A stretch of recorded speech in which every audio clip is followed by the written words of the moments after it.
Okay, so if you saw the thumbnail of this video already, you probably know how ridiculous this comparison is. But without further ado, I'm going to explain the story on this one. So this is going to be part one of possibly three. I don't know how many I'm going to be making this into yet. So, needless to say, over the weekend, I saw this post, and this is a screenshot of it, but I'm like, hey, look, 1991, Stealth ES or Camero RS, which, I believe they are comparing it to the IROC Z, actually, but both of these are, completely polar opposite cars, if you're, in the market for them. I will explain later on what I mean by polar opposite cars, but other than the fact that they're both blue in this photo, and they both have four wheels, and they're both quote-unquote sporty, one is rear-wheel drive V8, the other one is front-wheel drive V6. One is technically Japanese, not American at all. The other one is American, full-blooded. So, I made a comment. That's my cat. One of four. So, I made a comment on that being easy choice. Stealth in this one, but I prefer the Mitsubishi. What I mean by that is I would rather have the Mitsubishi badged. They're the same thing, but I just prefer the Mitsubishi badging. That and also, I like the headlights better on the Mitsubishi than I do on the Dodge Stealth. And the taillights are way better on the Mitsubishi than the Stealth. But that's a personal opinion, and that's all 100% aesthetics, which I'm going to get into in a moment here. The comment that I got was this one. Easy choice if you like ugly, slow, overweight, front-wheel drive cars with zero handling, but hey, to each your own. So, I have a couple of problems with this. First off, the ugly portion. The beauty is in the eye of the beholder. There's a lot of cars out there that I really don't like, but apparently they sell very well because a lot of people like them. Everybody has different tastes. But in the car world, a lot of us true enthusiasts who love all cars do have an overall agreement of what we like and what we don't like as far as base design and what's considered nice and not nice. The guy that I'm talking to here clearly does not like Japanese cars. You can kind of tell in his attitude later on. But overall, whether you love or hate a car, design, aesthetics, like if you look at the Camaro, it really does have a lot of similarities in aesthetics of the Supra, of the third generation Supra. That is a clear, like, design. There's a lot of same body lines. I wouldn't call them identical, and I definitely prefer the Toyota Supra over the Camaro, but there's some similarities that you can catch, and even with a Pontiac Firebird, there's a lot of similarities in that too that were like kind of stolen from the Supra. But going further into this, well, actually, I don't know. It might have not been stolen from the Supra because they did come out in the around the same time. I would actually have to look at what came out first. I might have lied there, but besides the point. Overweight. Let's talk about that. So, I'm going to go back and forth a lot here, and I'm trying to be fair, I'm using a phone. But here is the Camaro. And this is the Camaro specs. Weight. That's not the weight I was looking for. Give me a second, guys. You gotta remind yourselves here that I am doing this on a cell phone and also at the same time. Come on here. Where we go. Curb weight. 3,296 pounds. This is clearly if we are talking about the IROC Z 5.7 liter specs, which is the highest of the trim package. Not the RS, which is what the post was talking about, but just the highest trim level. So, if we go back to the Mitsubishi, right here it is.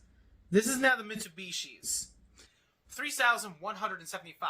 That is on the ES model. So it's actually lighter than the Camaro. Now, I know what he's talking about. Front-wheel drive cars are typically not really recommended for racing applications. or should I say wasn't recommended. In today's society that we have, and with today's aftermarket parts, front-wheel drives are not that bad. This was kind of the beginning of where front-wheel drives became good. But the Dodge Stealth, and I've looked up many reviews on it, and I've never owned one, but I can tell you what, the front-wheel drive is not a turnoff. My 1991 Honda Prelude doesn't feel like a front-wheel drive, even though it is. The Dodge Stealth, I hear many similar reviews, and if anybody owns one, please comment on this and let me know. But that's not the necessary turnoff. Now, this guy probably doesn't care about track times. I doubt he's going to be building his Camaro or whatever car he owns to go to the Nürburgring or Laguna Seca or even like the Pocono Speedway in Pennsylvania of the in-track version of it, not the drawing a blank here because my mind's going a mile a minute here, but not the NASCAR version of that track. So, okay, that's a fair argument then. Why would he care? Weight does matter more in drag than it does in a lot. Well, actually, it matters more in the other racing than drag. But to get a vehicle acceleration, the heavier the weight, the slower the acceleration. That's true. So you know what? He does have a point there. I'm not going to say he doesn't have a point. But I'm just saying it's a lighter car. So for a second, let's shift gears and talk about the Mitsubishi 3000 GT VR4. Here's a VR4 spec. Let me think. Right there. 3,791 pounds. So now it has over 400 pounds over the Camaro. Well, that is a lot of weight, isn't it? But, to be fair, you have to think it has a... Oh my goodness. What happened there? Sorry, guys. But let's go. While I talk about that, I'm going to go back to this photo over here.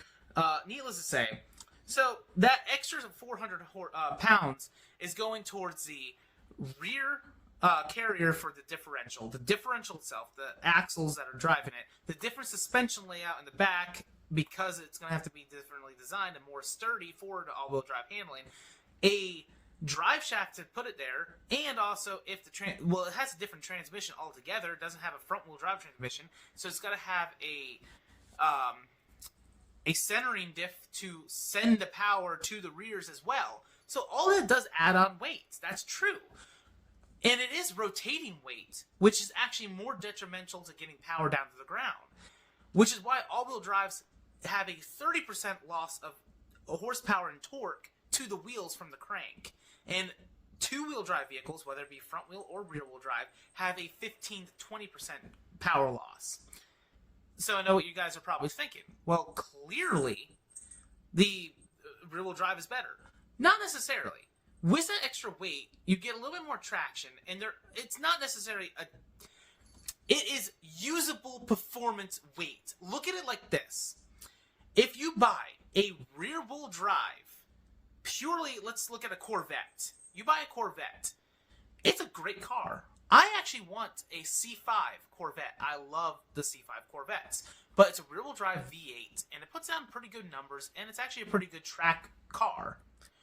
Now, let's look at a reverse option of it for the C5 Corvette. The best option I could find to be its competitor in this kind of a talk would be, let's talk about like the Porsche GT3 RS. Or actually, not even the GT3 RS. Let's just look at the Porsche Carrera RS. Just a baseline model of it.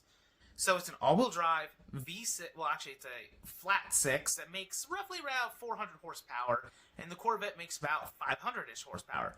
But the Porsche is faster and will pull way better numbers on a track all day, every day. That is because it has the all-wheel drive. It can get in it quicker. It's a little bit heavier, yes, but it can slow down a lot better with some brakes. Which I'm going to get into that in part 2 because I see I'm coming up on 10 minutes and I really want this to be on all my platforms. So, hey guys, until part 2.